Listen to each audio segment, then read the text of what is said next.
Good morning, ma'am.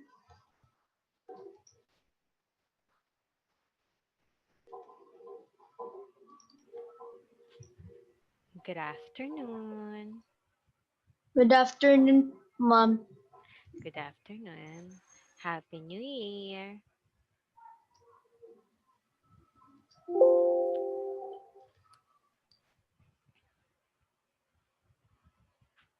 Question about community interactions. Okay? So if you can still remember on our last meetings, we discussed food chain and food web. These are feeding relationships wherein it illustrates how each animal is interacting with each other in terms of being eaten and eating. Okay?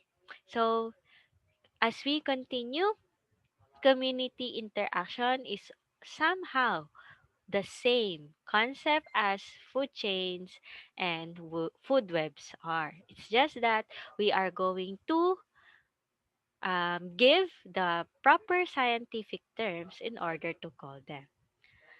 So it's not just people that usually interact, as well as animals.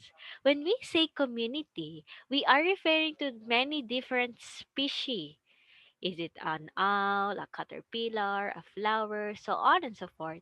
They are interacting in the same environment. Same kung saan tayo nakatira. We are living in a community, right? Different races of people. Meron ding dogs around, cats around, cockroach sometimes inside our house. Merong daga, may lamok. We are interacting in a community. We are living in the same environment, but we are different species. Did you get that concept? How we were considered as living in a community? Okay. So there are three types of interactions in a community. First, it's either a competition, predation, and lastly, we have symbiosis. So we are going to differentiate each of these types of interaction. Are you guys ready? Okay, let's continue. So when we say competition, ano kaya ang sa tingin nyo nangyayari dito? Why is Fighting. it called competition? What are the animals doing? They are, what's your guess? Fighting. Fighting. Fighting, or from the root word compete, no? They are competing for what? For resources.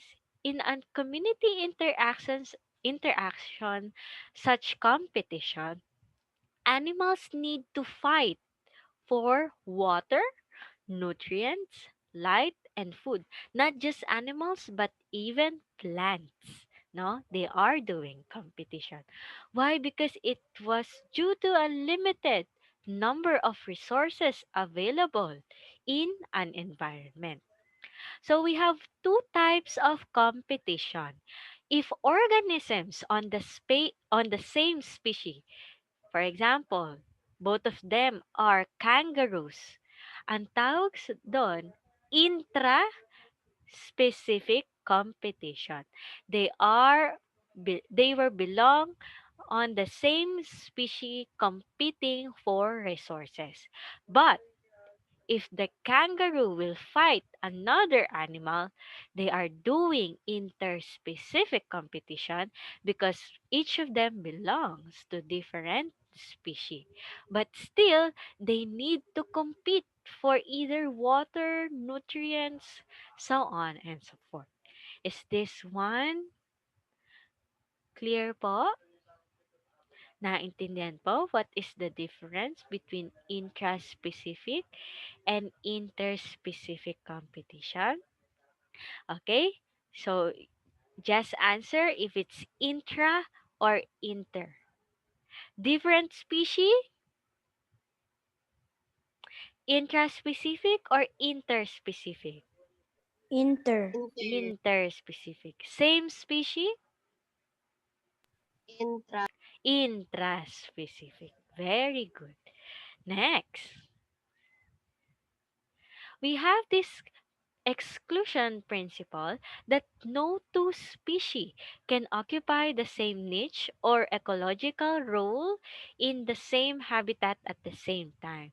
They truly need to compete whether they are the one that will stay or die. Okay?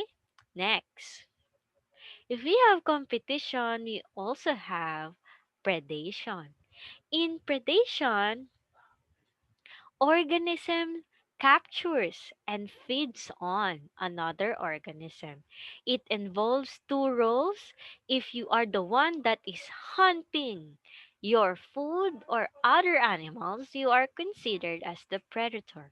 But if you are the one if that is being hunted, then you are the prey.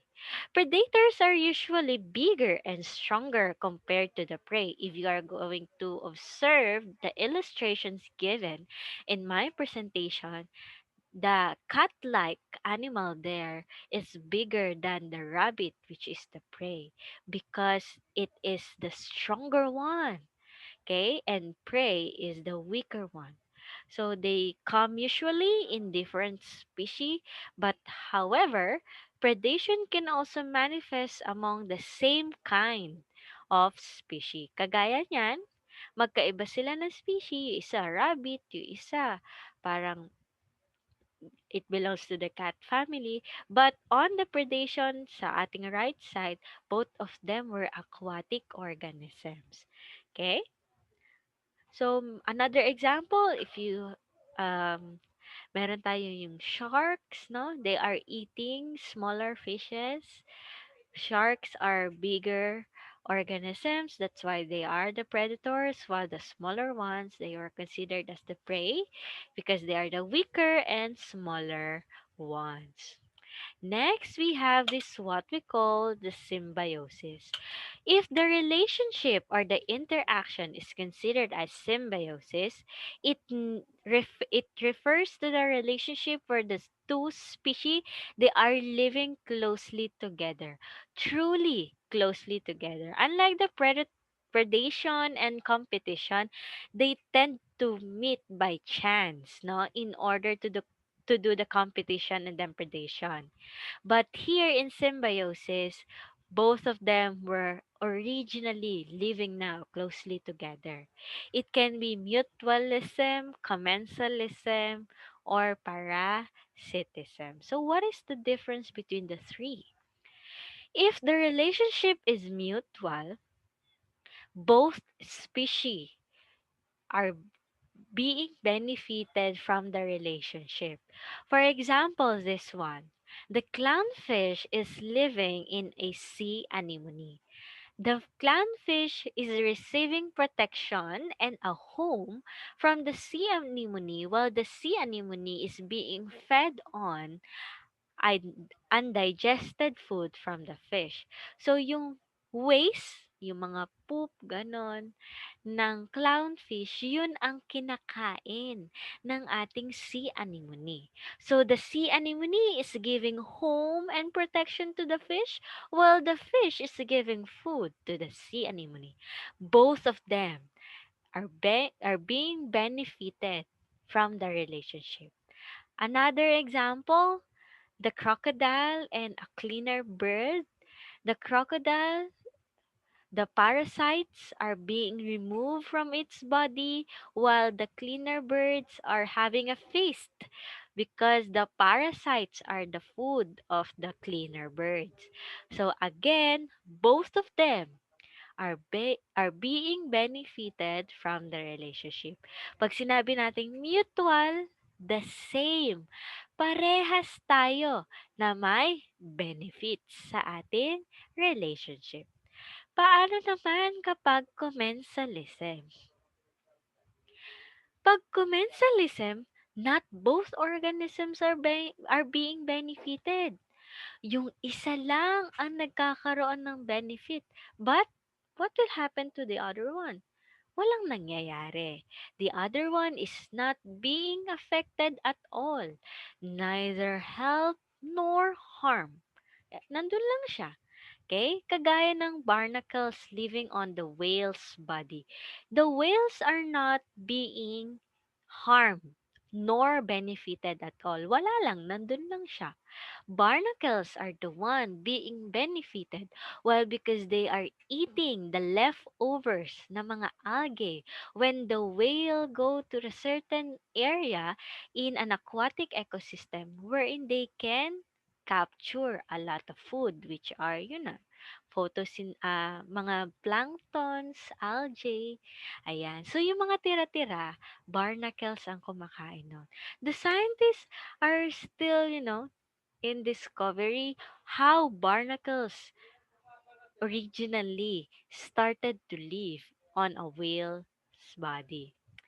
Okay? So, ayan ang itsura niya. Okay? So, para silang mga nakakabit na tahong sa katawan ng ating whale. Okay? So, another commensalism, we have also barnacles living in a turtle's body. Yan. Remember, the turtles are not being harmed. They are also not being benefited. Wala lang. Nandun lang yung barnacle sa kanilang katawan.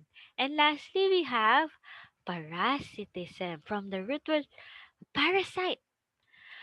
If parasitism is involved in community interaction, one creature is being benefited while the other creature is being harmed, which sometimes can cause death.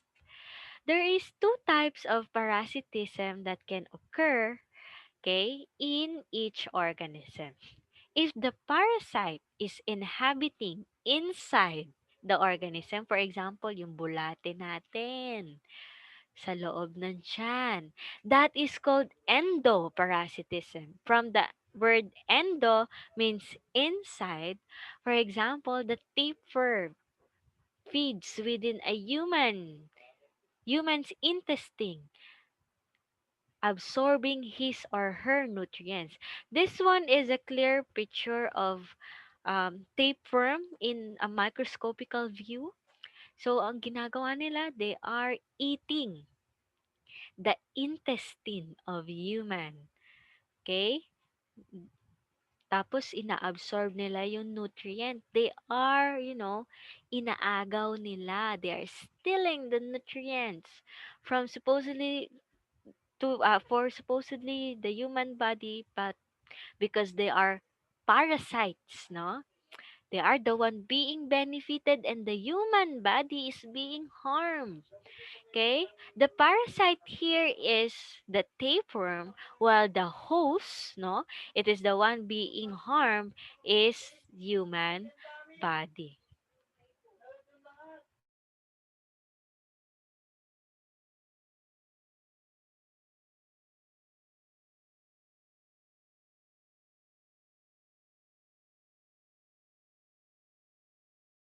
Next, we also have ectoparasitism. Ngayon, if we have inside parasites, we also have outside parasites. So, if a parasite inhabits outside of an organism, for example, a leech that was fed on the bloods of the organism from a host skin, so nasa labas lang siya, that is ectoparasitism. Yung kuto, no? Pag may kuto tayo or if we have lice in our heads, that is ectoparasitism because they are, sucking the blood from our scalp. Ganon din sa pusa, sa cats and dogs if they have, um, ticks and fleas on their bodies. Those are Ma'am, blood so pwede rin, suckers. ma'am. Ma'am, so pwede rin, ma'am, yung ectoparasitism, ma'am, pwede rin sila sa animals. Yes, pwede. Yung garapata and pulgas sa mga aso't pusa, they are, getting the nutrients from the animal's body by sucking their blood. Kaya nga, if they were infected with that, ang tendency, they are weak, they are not that, lively, unlike for healthy hair and skin ng ibang animals. Okay? So, in order to analyze whether you learned something from this lesson, I want you to get a pen and a paper, whiteboard or a whiteboard and a whiteboard marker. We are going to answer this one.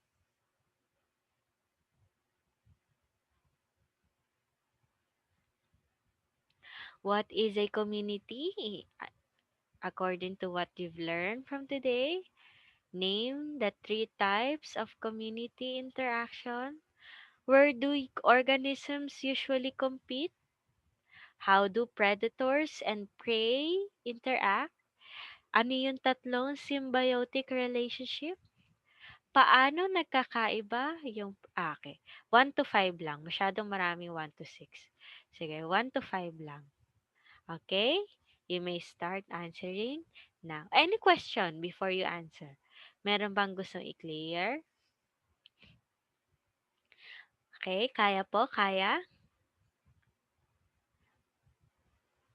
Okay, sige. I will wait for you and then we are going to check.